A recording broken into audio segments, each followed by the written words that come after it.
Let's get this sports podcast party started, all right?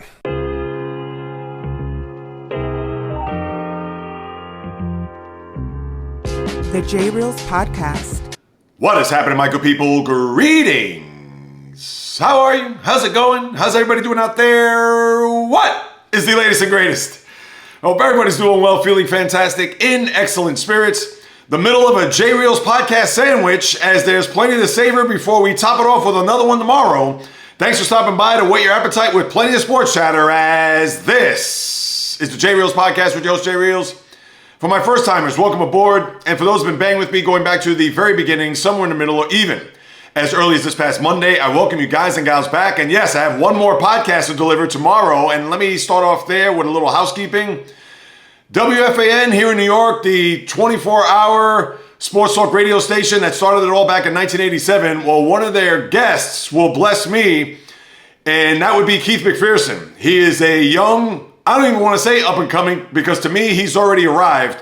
A guy that certainly had to really roll up his sleeves, grind, gut it out to get to where he is. A very compelling story about him having to overcome all the odds to try to get to become a sports talk show host, and now he's doing it times 10, and kudos to him. It was an honor to have him on for an hour, and for 45 of those minutes, we actually talked about his journey. So the final 15 minutes, we discussed his beloved Yankees, among other things, so you definitely do not want to miss that. It will be not only on Apple, Spotify, as well as video on Spotify, and of course, the YouTube channel at JAYREELZ, so you don't want to miss that conversation that I had with Keith McPherson. And then, of course, we have OLIPOP. I don't have a can in front of me if you're watching on YouTube, but for those who are trying to beat the heat, and even though it doesn't feel like summer here in these parts in the Northeast, and I'll get to that in a minute, but for those looking for an option, for an alternative, amongst the plenty and plethora of soft drinks that you could possibly get out there, but this is the best one for you because not only is it good for your gut with prebiotics, but you have ingredients that you can't pronounce, no non-fructose corn syrup, none of the garbage that's in a lot of the other soft drinks that are out there. And if you are into some interesting and different flavors, well, OLIPOP has it for you. Whether it's watermelon lime, whether it's banana cream, whether it's tropical punch, peaches and cream, cherry vanilla, strawberry vanilla, what kind of flavors are these, JAYREELZ? All right, well, if that's not to your liking, we do have the classics, whether it is vintage cola, lemon lime, root beer, as well as other flavors that you've come to know and love over the years. Cream soda is for one. Even cherry cola for those who want to get a little blast of the past. So go to drinkolipop.com and you'll save 15%, that's 15, off of your purchase by using the promo code JAYREELZ at checkout. So once again, drinkolipop, OLIPOP.com to save 15%. Buy a case, buy a couple. They even have an assorted pack where you don't have to just try one specific flavor. You could try as many as 4 in a 12-pack. But why not? Buy a dozen. What the hell? Give it to your friends, family, an early Christmas gift. Do your boy and your favorite little podcast host a favor by going to drinkolipop.com. Save 15% off using the code JAYREELZ. I would sincerely and gratefully appreciate it. Now, before I get to some sports and the dog days of August, and it certainly doesn't feel like the dog days around here because we've had the remnants of that tropical storm in Florida, which has rained since Tuesday afternoon around 4 o'clock. It's been cloudy. It has been in the low 70s, and it might as well feel like early October than it does the middle of August. So hopefully that will change, and I know it will. We're still in the middle of summer. It will be, I think, 81 and sunny by the time we get to Saturday, so we have one more day to endure this. But I know you're not here for a weather report, people, but just had to get that off my chest, just wondering where summer went, and it's been a hot one. It's been a wet one, too. But with that being said, summer is here, and to think, count it down, people. 4 weeks from tonight, the NFL season begins. But I'm not going to get into the NFL right now, but I know for a lot of people, and even with the preseason beginning tonight, I get it, you had the Hall of Fame game last Thursday, but still, I'm sure everybody's just getting ramped up and ready to go for an NFL season, which one more time, 4 weeks, count them, 28 days from tonight, where Baltimore will go to Kansas City to kick off the NFL season. But I want to get into some baseball because there are some interesting developments that are taking place. And you have to wonder what is going on with the LA Dodgers right now. And I talked about this a little bit last week. Remember, the Yankees came off of that 3-game sweep of the Phillies, and then the Dodgers were kind of rumbling, bumbling, and fumbling around, and now they've got to a point where they fumbled so much that they lead in the NL West has now shrunk to a paltry 3 games. And that's not just for one team that is nipping at their heels, that's actually for 2 teams. The Diamondbacks and Padres have caught, not all the way back, of course, but to the point where a 3-game sweep here or there will have the Dodgers in a flat-footed tie at the top of the NL West. And you wouldn't have thought that about 2.5 weeks ago when they had an 8.5 game lead. And yes, is this a situation where the Dodgers have hit the skids? The Dodgers have not played well. And even though the Padres and Diamondbacks have probably played over their heads, but you would think they're going to cool off, we could certainly look at it that way. And the Diamondbacks have a huge series this weekend against Philly, which we'll get to in a little bit. But the Dodgers I want to zero in on only because throughout the last couple of weeks, yes, they have not played well. Yes, they certainly have hit an abutment here. And yes, you could still say that they have a 3-game lead, and you could exhale and pump the brakes a little bit to say maybe the worst is over with. We don't have to worry about having to deal with some of the better teams that we played with or played against over the last couple of weeks, especially losing 2 out of 3 to the Phillies over the last 3 days. And last night was a brutal loss, but you cannot fault the Dodgers in this case because in the 6th inning, the game got away from them because of an atrocious call by Hunter Wendelstedt. I don't know if you watched the game, but if you saw the play there where Brandon Marsh laid down a bunt to sacrifice the run over the third, and they were down 4-3 at the time.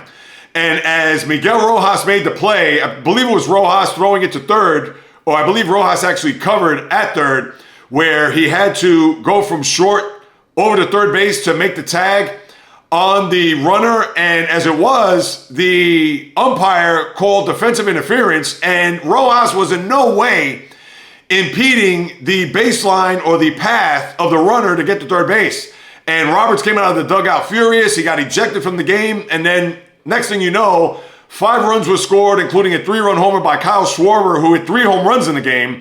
And the Phillies, who came into Dodger Stadium, although with a win on Sunday against the Seattle Mariners, but had a 7-game losing streak prior to that, come into Dodger Stadium and win 2 out of 3. And now with Philly going to Arizona, and one more time, I'll get to that series in a few minutes, but for the Dodgers now have to regroup here. And even though Freddie Freeman came back in the lineup, we know the situation regarding his son. Thankfully, the health of his boy looks like it's going to be in the clear, so you don't have to worry about that. But you had a very emotional return from Freeman after that absence. And with his bat in the lineup, and then expected next week will be Mookie Betts coming off of that. I believe it was the pinky or maybe it was hand. He got hit by that pitch about 6-7 weeks ago. And he's going to be welcomed with open arms into the lineup. But you have to wonder, timing, rust, just being game ready. You know it's going to take maybe a couple of games in order for him to acclimate.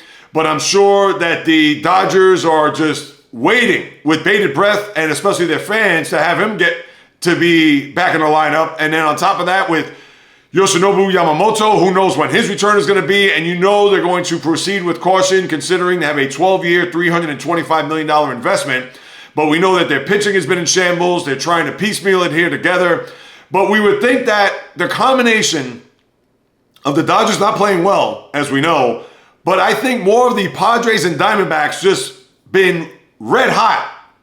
You would think that they're going to cool off at some point and have the Dodgers maybe start to slowly but surely increase that lead in the NL West. Because if they're going to collapse here, and I get it, you still have 6.5, 7 weeks left in the season, but you would have to think that the Dodgers will start to get back in a groove here, especially once Betts comes back and things start to click to where the Dodgers have a semblance of what we would have expected them to be at the start of the year. And that's how I'm going to look at it. Now, can I see the Dodgers losing this division here in the next couple of weeks? I could see that. But I think once the dust settles and everything is said and done, I would think that the Dodgers will win a division.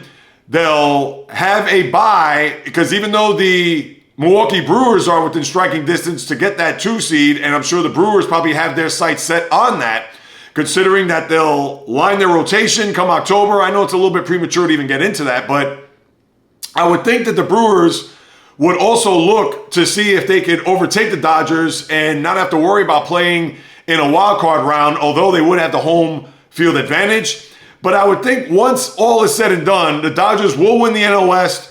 Not to say they're going to go away with it, but let's see how this weekend is going to unfold, because it's going to be fascinating from this perspective, right? We know about Arizona going to Philadelphia, and Arizona swept the Guardians in Cleveland over the last 3 days, including a doubleheader yesterday because of a rainout a couple of nights ago. So the Diamondbacks are hot as a pistol, as well as the Padres.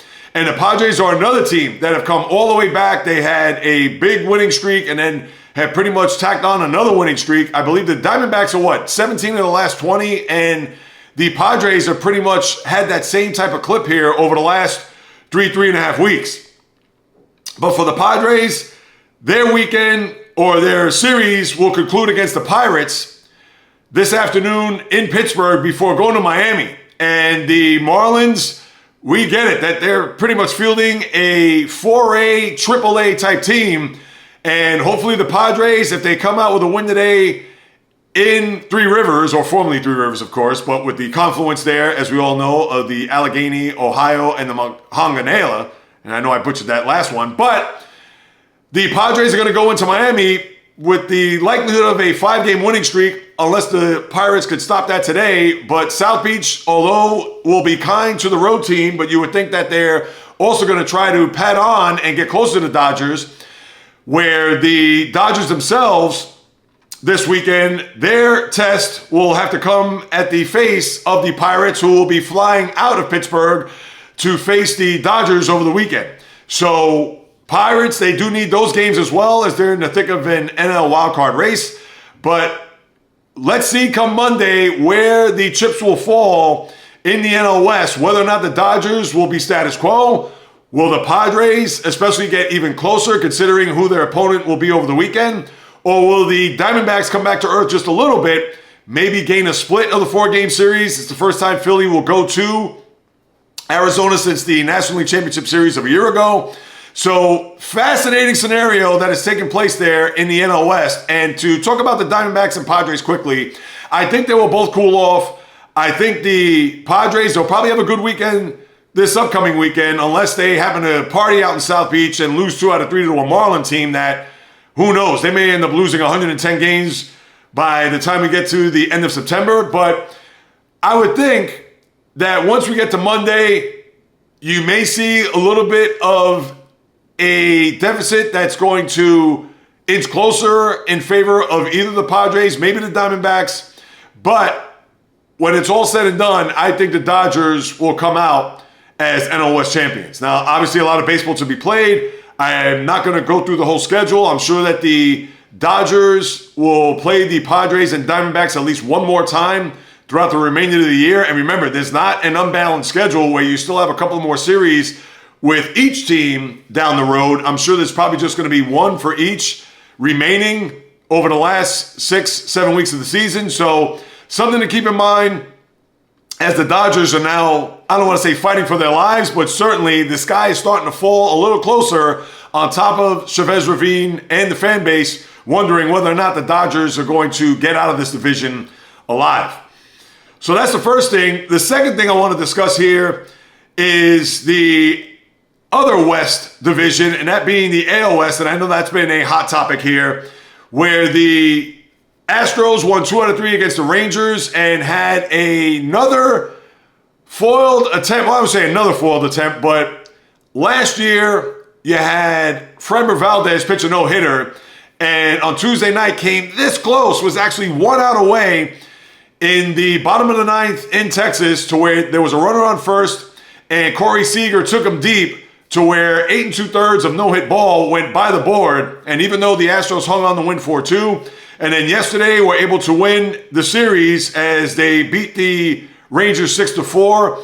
And you have to wonder about the Rangers. I don't think they're going to flirt with the division here. To me, they are just too up and down. They are just, for whatever the reason, you think they're going to inch closer. And yes, they still are part of the discussion when we look at the standings, because although they're now 7 games under 500, but they are 6th in the loss. And Houston now has overtaken Seattle, half-game lead in the division, as the Mariners are at 59 and 56, where the Astros are 59 and 55.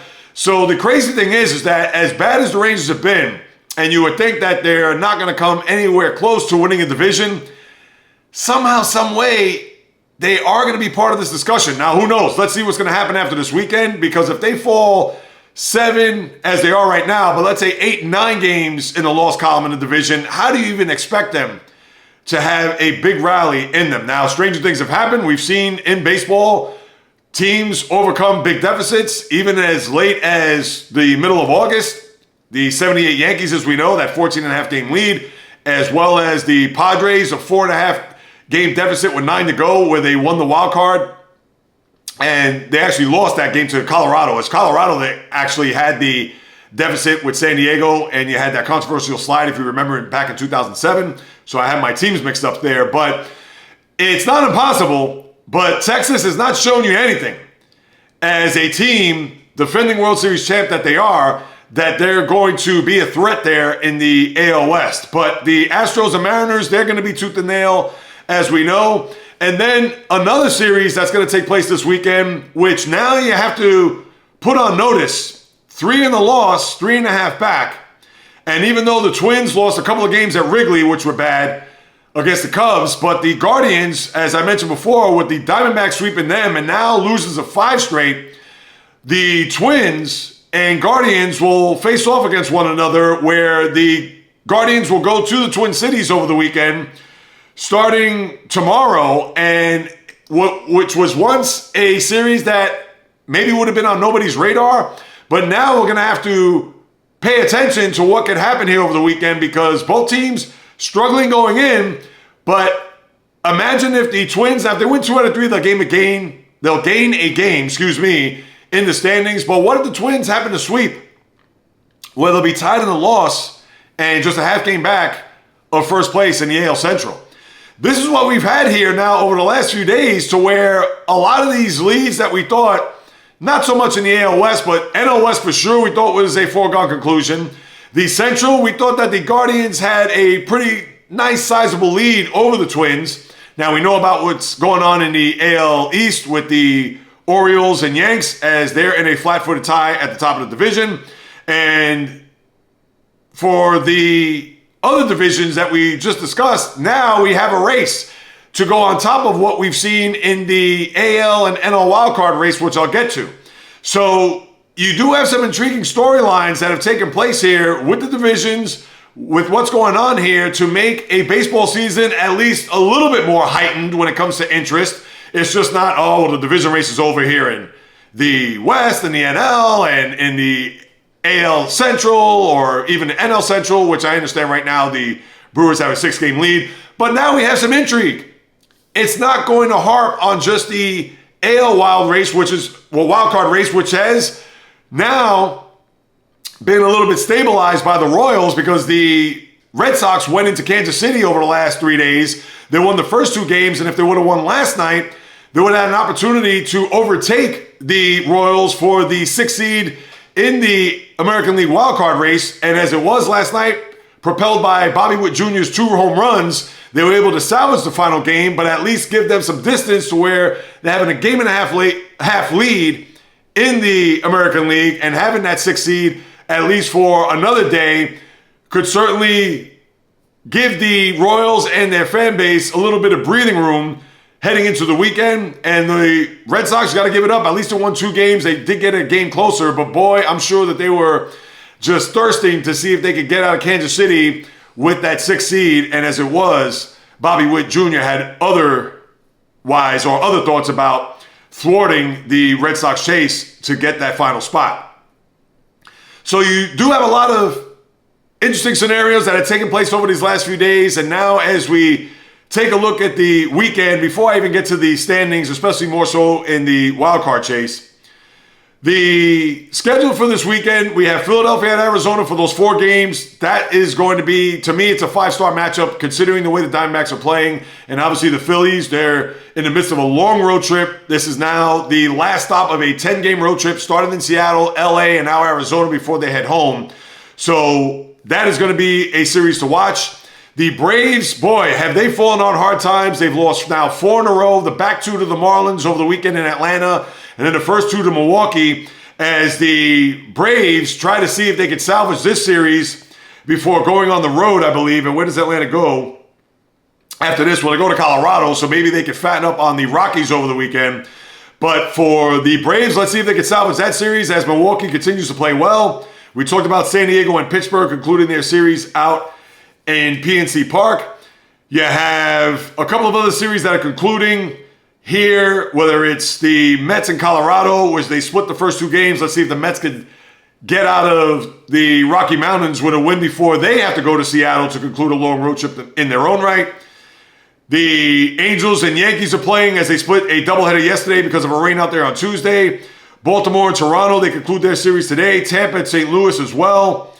And let me look for the series over the weekend.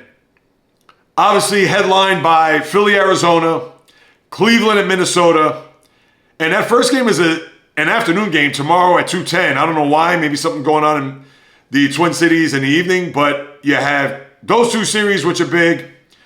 Baltimore at Tampa, as Tampa tries to tread water there in the wild card race. Houston at Boston, big series there, especially when it comes to, now Houston has first place in the AL West, but let's say if Seattle were to overtake them, then Houston becomes part of that wild card chase. So big series there for both of those teams. The White Sox break them up as they snap their 21-game losing streak. They did lose Monday night to match the Baltimore Orioles of the 88 season that started 0-21, but they did not come close to getting the 23-game winning streak of the 61 Phillies. Now, although they did snap it by winning 5-1 on Tuesday night, somewhat of a rocking chair game. Wasn't a barn burner to where they had to sweat out those final few pitches or outs in order to win the game, but they did lose yesterday. And you'll have North Side versus South Side in the South Side on Friday and Saturday, where the Cubs will visit the White Sox. Then you have, as a matter of fact, I take that back with Cleveland and Minnesota. Here's the reason why. I thought it was a 3-game series. It's actually a 4-game series. So Cleveland, I guess that's part of a makeup where they have a 2-10 game, and then they'll have the night game, the nightcap, there tomorrow night, and then you have the 2 games over the weekend. So that makes the series even more enormous, because if the Twins somehow, some way sweep that series, they will overtake the Guardians and be in first place in the AL Central. I don't think that's going to happen, but if they win 3 out of 4, they'll make up 2 games, and they'll be just a game and a half and 1 game back in the loss column. So we'll have to keep that in mind. Then you have the Battle of Missouri, St. Louis and Kansas City. St. Louis, of course, as we know, wild card mix as well as Kansas City, so that's a big series. Mets in Seattle, Pittsburgh at LA, as we discussed with the Dodgers, and Detroit, San Francisco, nobody cares. So you have quite a bit of baseball to sink your teeth into over the weekend with some huge series. Philly, Arizona, Cleveland, Minnesota, as we know. Houston, Boston, also a big series. And also some lesser series as far as St. Louis, Kansas City. And you want to say New York, Seattle, Mets in Seattle because of the Mets and what they're in the midst of, as well as Seattle fighting it out there in the AL West. That's what you have there. Let me see if there's anything else to discuss there with baseball. I feel like I have another thing to discuss.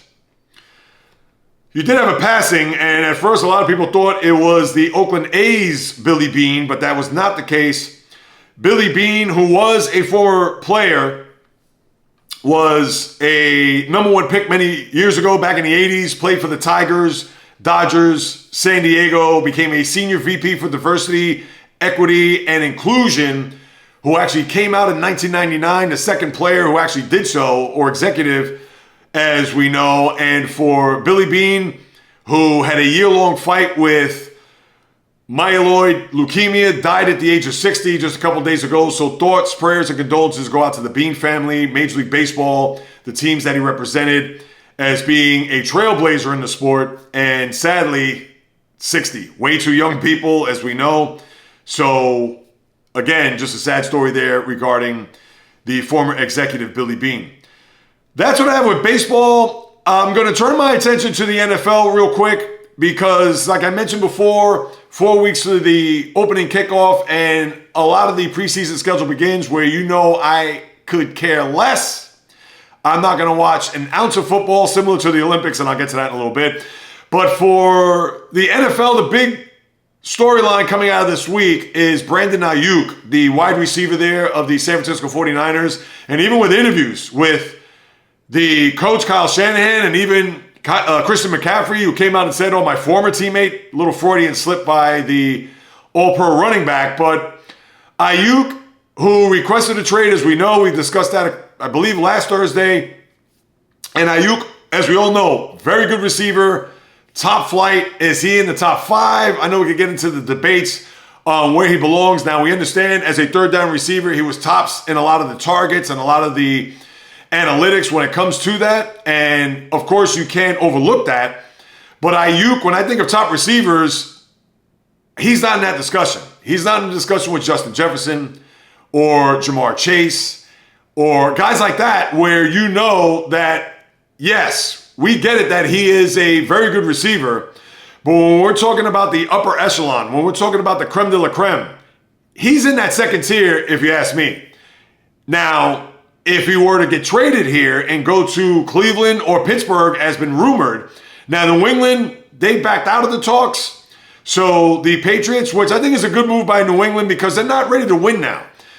New England has a first-time coach, first-year coach in one Gerard Mayo, and a rookie quarterback in Drake May that if you bring Aiyuk, and I'm sure he will help him out as much as he can, but with the bumps, bruises, and the growing pains of a rookie quarterback, I'm sure Aiyuk is going to get frustrated. He's going to be a guy that's going to rue the day that he would get traded to New England, and I don't know if that's one of his destinations. If it is, then kudos to him. But Cleveland or Pittsburgh will be a better landing spot for him. Cleveland, we still have to see what Deshaun Watson, we know the potential is there for him, but he hasn't been able to stay healthy, as evidenced by not playing those final, 6-7 games of the year because of that shoulder. And we would think that he's going to be 100% or at least sound to perform at a top level that he once had back in his days with the Houston Texans. And then we know with the Steelers, although their quarterback scenario is a little bit up in the air, granted that Russell Wilson is the QB1 on the team, of course, stated by the head coach Mike Tomlin, but Justin Fields is going to get the first team reps in their preseason game tomorrow against the aforementioned Texans. And you have to think if the Steelers are going to go all in on Aiyuk, and knowing that they lost, they didn't lose, but they traded Deontay Johnson for the corner, Dante Jackson to Carolina, and to have another weapon to go along with George Pickens, another wideout because Calvin Austin III, he's a small guy, more of a slot receiver.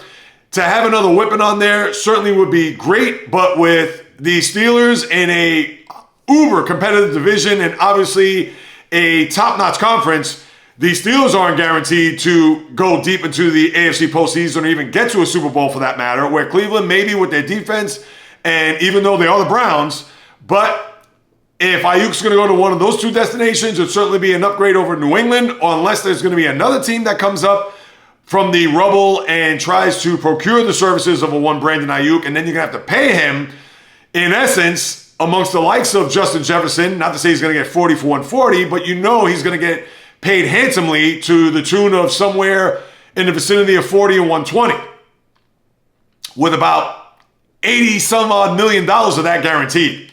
Are the Steelers willing to do that, considering that they've been a team that has done a lot of moving and shaking this offseason, unlike anything that we've seen as Steeler fans? Or are the Browns going to say, let's get Aiyuk here to team up with Amari Cooper to get a healthy Nick Chubb, who we would think would be 100% ready to go, and a stout defense to see if they could go for a long playoff run and, dare I even say, get to a Super Bowl for the first time in their franchise's history? A lot of interesting questions that certainly we'll find the answers to, we would think, if not in the coming weeks, hopefully in the coming days. I think Aiyuk will be a good fit in Cleveland or Pittsburgh. I would think maybe even better in Cleveland because I would think they have even more of a better shot to win than Pittsburgh, and I'm saying that as objective as I possibly can. I'm not trying to reverse jinx the Steelers by any stretch, but who knows if another team's going to crop up here. We'll have to wait and see, but that's been a big story here over the last few days. And to me, Aiyuk, very good player. Is he amongst the ilk of those aforementioned top-tier wide receivers? I think he's a cut below that. Then you have Christian McCaffrey, speaking of which, out for the preseason with a calf injury. They're not going to risk anything, as we know. So he'll be revved up, ready to go in that opening game Monday night against the Jets.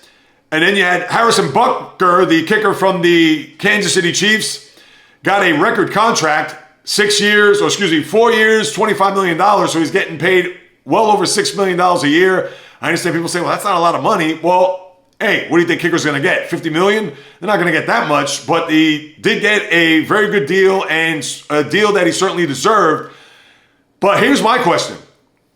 With a lot of the stuff that happened in the offseason, especially with his comments when he went to that university and addressed the students, faculty, administration, etc., and I'm not going to unpack and get into all that, but knowing that it's been out there about what he said, and we know that he's been a clutch kicker. He's definitely, arguably, the top kicker in the sport. I still think Justin Tucker is number one, if you ask me, but Butker is, I would think, right now number two.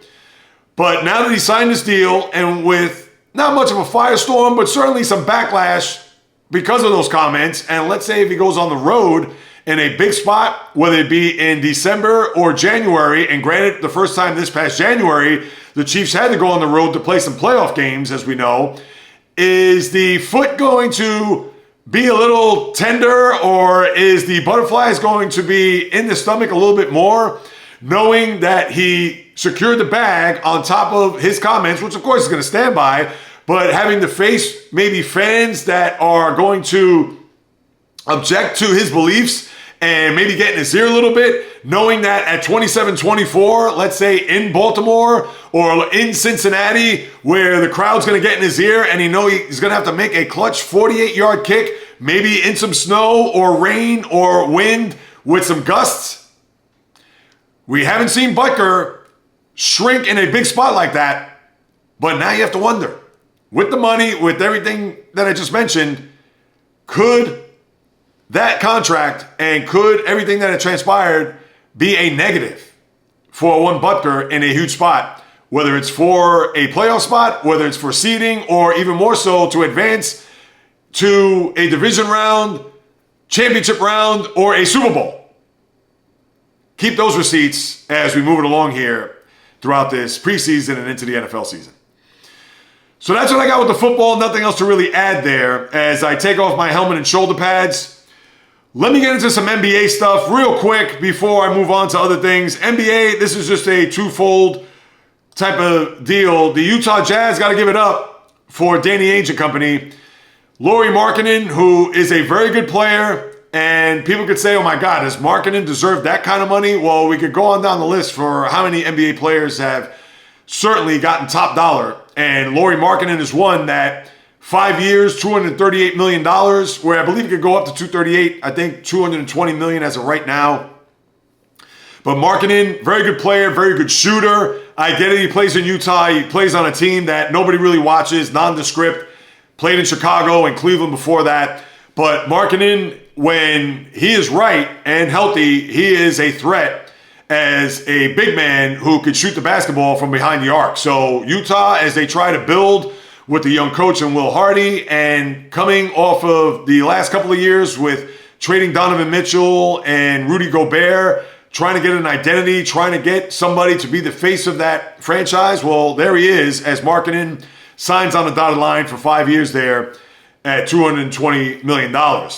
And for Charles Barkley to now, I don't want to say he's going to pivot. Yeah, and the only reason why I'm bringing this up because a couple of weeks ago we talked about that big media rights deal where the NBA games are going to be broadcast on ESPN, ABC, as well as NBC and Amazon Prime, and not TNT.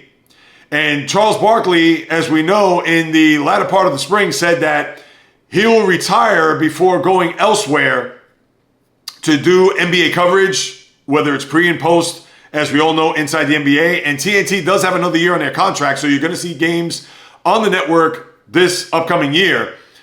But Barkley had made a 180 saying that he's not going to retire, stating that he wants to fulfill his contract, that he will stay at TNT, and TNT is trying to delve into other sports, whether it be golf and I believe even Formula One. I don't know that for sure, but just because the NBA will not be on TNT, and I know that they're probably still trying to hash that out, knowing that TNT did put their money where their mouths are, similar to Amazon Prime, but the NBA and the suits powers that be said, oh, we'll take Amazon's money over TNT because of their global platform, different than Warner Brothers, but we all know that everybody's streaming in this day and age, but I guess Amazon Prime and the name and Jeff Bezos, of course, that's going to supersede what Time Warner or Warner Brothers and their media group's going to do. But I digress.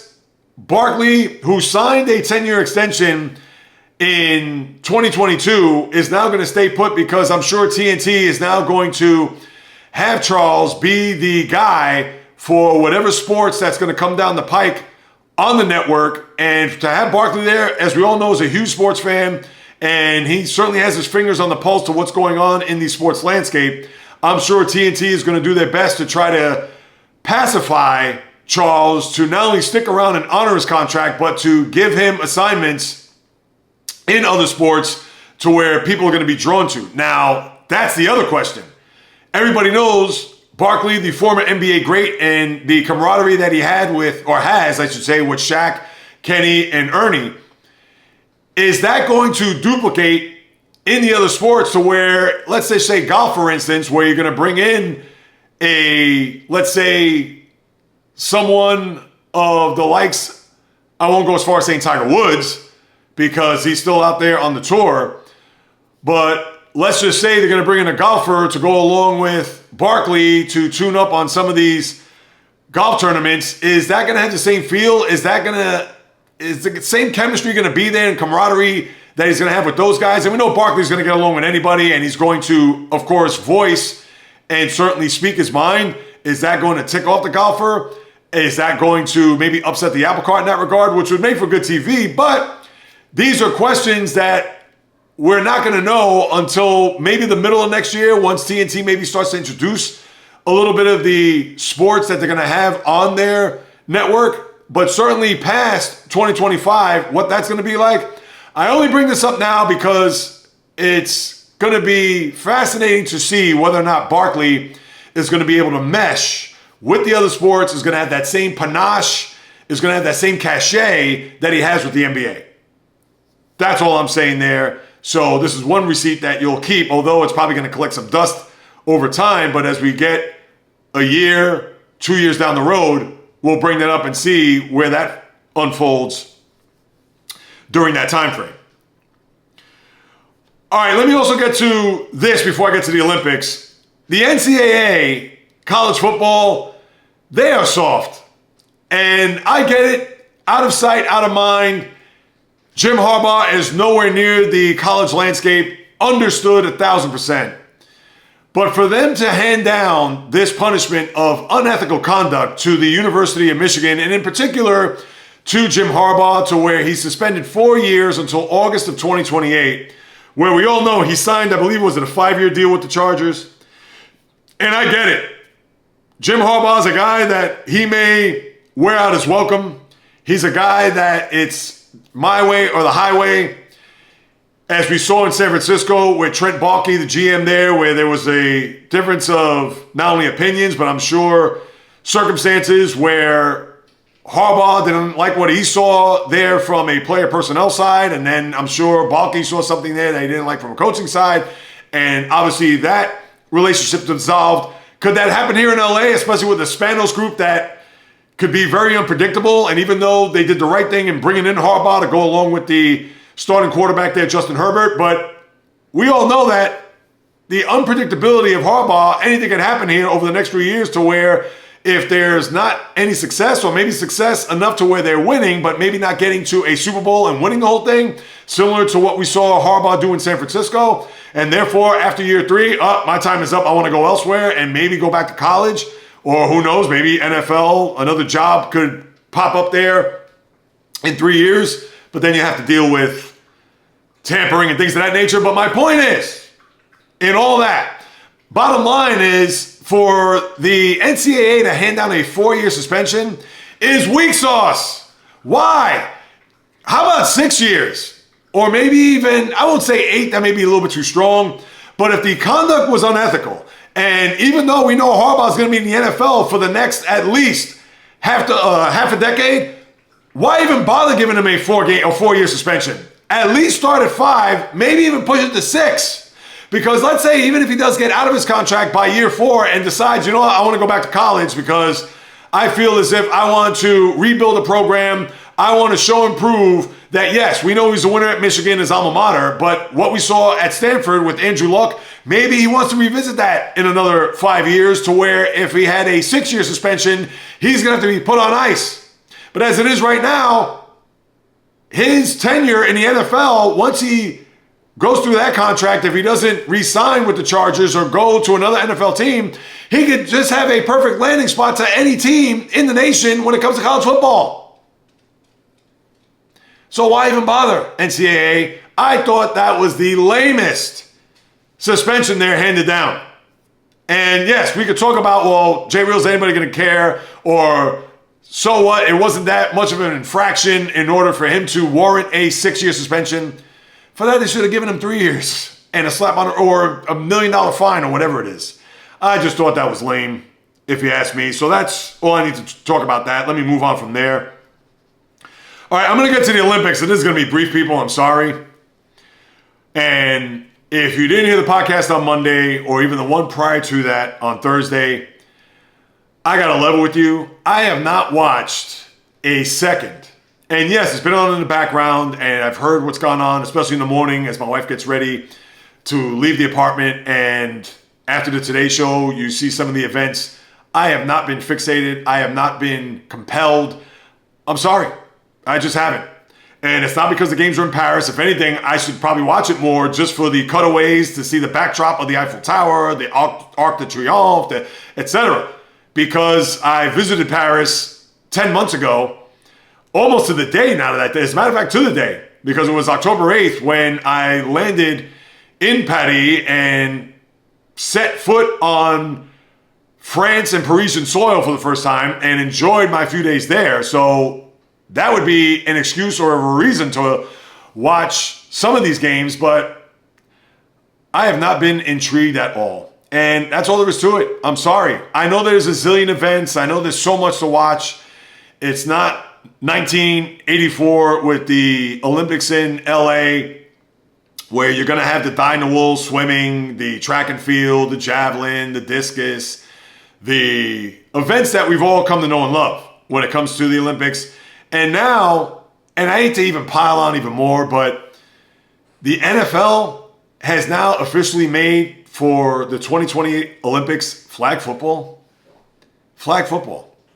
Why not have stickball as a Summer Olympic event? Seriously? This is what it's come down to? That even Joe Burrow said the other day how he would be interested to be a part of flag football to represent this country, that it would interfere with training camp because the games usually are in the middle or to the latter part of July into August. And obviously training camp begins around the 23rd, 24th of July. So how are NFL players going to be able to just shirk the responsibilities to go play in flag football in a 50-yard field? Seriously? And then not only that, you mean to tell me that there's a flag football team somewhere in Africa, a flag football team somewhere in South America, a flag football team somewhere in Eastern Europe, a flag football team somewhere in the Middle East, a flag football team somewhere in Asia? And yes, you can say, well, JAYREELZ, they have 4 years to build up to that. If they have to build up to that, this shouldn't be an Olympic sport. Are you kidding me? This is why, it's part of the reason why I don't follow the Olympics. And this is one of the many reasons why I am not in the least even interested in watching any of these sports. They have 3-on-3 basketball. I guess full court basketball with the FIBA rules isn't enough. You have to have 3-on-3 basketball. That's why I said, what's next? Stickball? Wiffle ball? Is that next on the docket? Enough. That's it. I'm washing my hands there. I'm not discussing any more about the Olympics. As the old saying goes, if I was not there for the wedding, I'm not going to be there for the funeral. Yes, I get it that the closing ceremonies are Sunday, and I'm sure there's going to be pomp and circumstance, the City of Lights, etc. But guess what? I wasn't there for the opening ceremony, so I'm sure not going to be there for the closing ceremony. And as far as the basketball goes, if the U.S. loses to Serbia, which I believe is today, And if they do lose, I'll have a chance to win a bronze. Big whoop for the U.S. But if they lose today or lose in the final on Sunday, then I may even discuss that on Monday. But if not, my hands are washed. And finally, let me get to some tennis as I break out the tennis racket. Now I'm pissed off here. Rafael Nadal. Is this the beginning of the end of the tennis great? Now, we did see him play in Paris during the Olympics, and I had to pause there for a second, only because I talked about this in one of my last couple of podcasts. You can go back in the archives and check, and you don't have to go scroll deep into the archives for that, whether or not golf or tennis. In fact, I talked about this on Monday because Djokovic won the gold. Should golf and tennis even be an Olympic sport? Now let me bring it back to Nadal. He did lose straight sets, and for Nadal, 38 years of age, he's going to bypass the U.S. Open, which is 2 weeks from this coming Monday. And you really have to think long and hard. Now, I believe he's going to play in the Davis Cup, which is similar to that tournament that Roger Federer did a couple of years ago. And if you recall, that was a scenario where the farewell of Federer was very teary-eyed, emotional. Even Nadal got emotional, if you recall. And who knows, is this going to be it for Rafa? And I'm not going to say it is. I'm certainly not going to predict that. But you really have to think long and hard that this has to be the beginning of the end for him. That if he's going to go through a farewell tour next year, down under at the Australian Open in late January, and then play at Roland Garros for one last time in the French Open next May and June, obviously Wimbledon and then the US Open, this is it. I think this is the beginning of the end for him. I'm not going to say he's going to retire. I'm not going to say the Davis Cup is going to be a scenario where he's going to say, thanks for the memories, guys. Thanks for all the support. I'm out.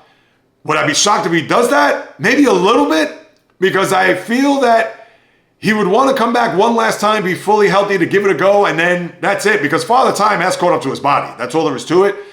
But the competitor in him, the fighter in him, and I'm sure Nadal knows that he does not want to go out losing in a second round or not making it into the second week. I'm sure his ego and his pride is going to be protective of that. But I would think, as much as tennis has given him and as much as he's given to us, the fans, etc., I would think that he's going to want to give it one last go next year. Now, does that mean he's going to play in all 4 major tournaments next year?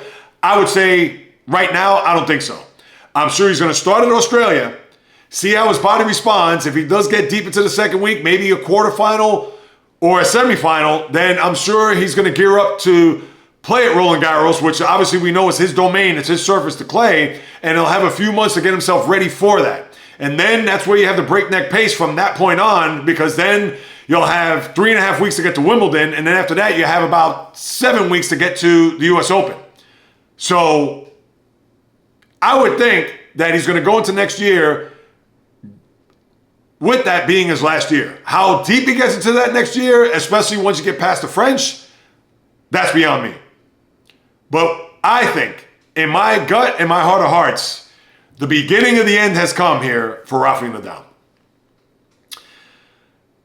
And that's going to conclude another podcast, people. Another episode just about in the books. As always, thank you so much for passing by. Thank you so much for carving out precious time out of your day to listen to what it is I have to say about what goes on in the world of sports. If you haven't done so, please subscribe, rate, review. Throw me a few stars. Write a review on Apple, Spotify. Spotify, not only audio, but video too, people. Just keep that in mind.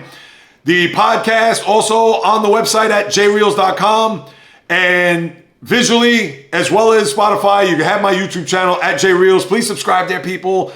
I'm now 4 away. I had 1 subscriber drop out for whatever the reason. 4 away from 400 as I try to get myself to 1,000 and get to the 4,000 hours, the whole 9. You know how YouTube works. Maybe you don't. But please, I'm trying to get to 1,000 so I can cut the top of my hair. It's just growing wild. Although it's look a little controlled now because it's slicked back. I took a shower this morning. Yes, what a shower does for the hair. Obviously, it does wonders if you're watching on YouTube or Spotify. But anyway, please subscribe to all those platforms, all those channels. I would sincerely and gratefully appreciate it. And if you want to hit me up with a question, comment, or suggestion, you can do so at the following: Instagram, TikTok, Facebook, the JAYREELZ Podcast, Twitter, X, JAYREELZ1, just a number, the JAYREELZ Podcast at gmail.com. I'll be more than happy to follow up with you guys and gals, so please reach out. Because whether you do or do not know, this is what I love to do, people. I quit my job 6 months ago this past Tuesday. 6 months, already 6 months in, to fulfill this full time, to put my voice out there, to push all my chips in the middle of the table, to do what it is that I love, my purpose, my why, since birth, in the blood, in the DNA, talking sports. Doesn't matter what time of the day, wake me up 3 in the morning on a Wednesday. Guess what? I'll be pumped up, ready to go, because there isn't anything else that I want to do than doing this. Because I will always, no matter what day, time, podcasts, Monday, Thursday, whatever day, to bring nothing but passion, fire, energy, fury with my thoughts, opinions, critiques, praise, analysis, feelings on anything and everything that happens on the world of the diamond, ice, gridiron, hardwood, golf course, racetrack, tennis court, boxing ring, octagon, you name it. From my lips to your ears, from my heart to your soul, from where I am to wherever you are, the JAYREELZ podcast always comes correct, direct, and in full effect. From the South Bronx to South Beach to South Central to South Pacific and all points beyond, peace, love, and God bless everybody. And until next time on the JAYREELZ podcast, on the flip, baby.